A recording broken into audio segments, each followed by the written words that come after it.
Last year, Olamide Zaccheaus caught a 93-yard touchdown, which was his first touchdown of his career, and it was also the first catch in his career. Zaccheaus set an NFL record for longest first catch ever, and it was a pretty cool sight to see.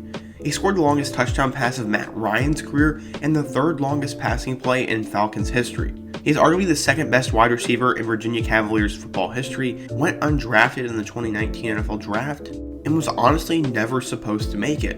But here he is today, proving people wrong, and that has been the story of his life. Today, we will tell the inspiring story and why Olamide Zaccheaus is a hidden gem for the Atlanta Falcons and one of the best young receivers in the NFL that no one ever talks about. But first, if you love stories like this and you love football, this is definitely the channel for you, so be sure to hit that subscribe button. Be sure to give the video a like, comment your thoughts, share it with your friends, suggest a future video topic, and stay until the end and turn on post notifications, as it'll help the video get in the algorithm. The channel will do better and I can make more videos for you guys. Now let's get started and meet the hidden gem of the Atlanta Falcons, Olamide Zaccheaus. Olamide was of Nigerian descent, and his parents found their way to America for a better life, but his father wasn't exactly the nicest guy in the world, as he was involved with domestic violence in the family. The mom said, quote, "People around me would see the black eyes and the bruises all over me, and they had come up to tell me to leave the boy's father. I had to make a decision to stay and get killed, and wonder what would happen to my babies or get out. The boy's father wanted complete control. I decided I had enough." So she came up with an elaborate plan. She collected all her belongings in the living room of her Texas house, then called all of her cousins in Maryland to come down and get her. The boy's father was working a part-time job at night, and when he arrived home the following morning to find she was leaving, he was not happy. She said all the arrangements were made behind his back, and he was so mad when her cousins arrived that he was going to beat her up. But she called the police and stayed there until everything was packed up, and the boy's father demanded that the boys stay with him, but the police told him that they were going to go with her, and that they would work out visitation right. Thankfully they got out of that mess, and Olamide could grow up in a safe environment. The small family originally wound up in Plainfield, New Jersey, where she worked a part-time job during the day doing data entry at a local college, and she worked as a computer operator at night. During this time, one of the boys' babysitter asked if she'd be interested in letting her son try football. Olamide loved it, and his speed surfaced early. Even at a young age, he'd be yards ahead of all the other kids trying to tackle him. She says all the speed gene came from Olamide's father, whose brother and sister ran at a national level in Nigeria. He eventually developed a bond with a St. Joseph's prep school coach, and he ended up going there and became a star there in high school. He was spectacular, fast, and a great playmaker, but he was undersized and he was not getting heavily recruited. He had some interest from Miami, but his main offers came from Temple, Pittsburgh, Cincinnati, and Virginia, and he wound up committing to Mike London in the Cavaliers. Virginia is a really good fit for me and my mom as far as what I'm looking for academically and football-wise. It's really hard to beat Virginia when it comes to academic, and when it comes to football, it is very similar to my high school.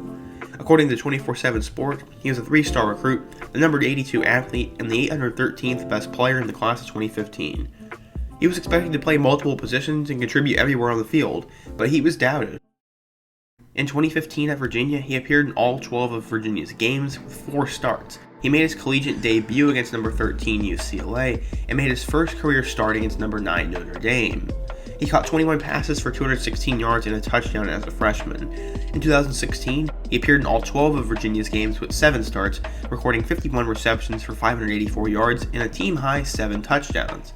In 2017, he appeared in all 13 of Virginia's games with 2 starts and teamed up with Donnie Dowling and Andre Levrone to become the first Virginia receiving trio to each record at least 600 yards in the same season.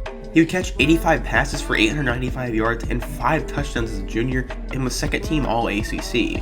Going into his senior year, he started 12 of the team's 13 games, led the ACC in receptions with 93, and caught 1,058 yards and 9 touchdowns while being named to the first team All-ACC. In the Belk Bowl, he made 12 catches for 100 yards and 3 touchdowns and was named the most valuable player of the game. He was a dynamic player that fielded kicks and punts, ran the ball, and was a big-time wide receiver. Zaccheaus finished his collegiate career at 250 receptions for 2,753 yards and 22 touchdowns, while also rushing the ball 79 times for 551 yards and 2 touchdowns in 50 total games played. Despite being a big-time player who seemingly could do it all, he was not expected to be a high-end NFL draft pick. Here's one scouting report on him. Virginia's all-time leading receiver, Olamide Zaccheaus, is a fun competitor that has a chance to be an effective space player at the next level. When he lacks height and strength, Zaccheaus is a crafty route runner with good hands, and he's fairly dynamic after the catch. He was force-fed the ball by Virginia, and his background as a high school running back shows up his effective work in space. He was an omission in the All-Star circuit and the NFL Scouting Combine, which isn't a good sign for what the NFL sees in him, but I think he can carve out a role as a role player at the next level. And that's exactly what Zaccheaus would go out to prove. He'd sign with the Atlanta Falcons as an undrafted free agent on April 27, 2019, and he would make the 53-man roster coming out of training camp. He made his NFL debut on October 13th against the Cardinals and made a tackle on special teams. He said, quote, "It's just really been a grind, really. Undrafted, overlooked, a lot of things not going my way, but I just know I'm confident in what I can do, and I just feel like I can help the team in any way I can." Zaccheaus turned many heads in training camp and preseason. After his breakout game where he caught that 93-yard touchdown on his first career play, Julio Jones had this to say: "Zaccheaus has been making similar eye-popping plays for a while now. It was just a matter of time until he got his opportunity to showcase his skills in a game. I'm very happy for him. His first catch, a touchdown. It's amazing," Jones said.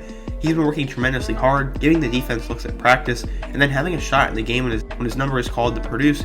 It's amazing." He wouldn't do much the rest of the year, but in Week 15 against the 49ers, Zaccheaus returned a fumble for a touchdown in the closing seconds of a 29-22 win. Zaccheaus would finish his rookie season with 3 catches for 115 yards and a touchdown. His stats honestly make him look better than he was.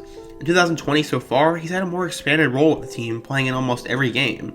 He semi-broke out against the Packers with 8 catches for 86 yards, but with Julio Jones and Calvin Ridley on the team, how is he supposed to compete and break out?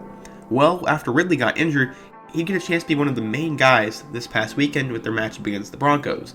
He shined when he finally got a chance, as he caught 6 passes for 103 yards and a touchdown, and put the NFL world on notice.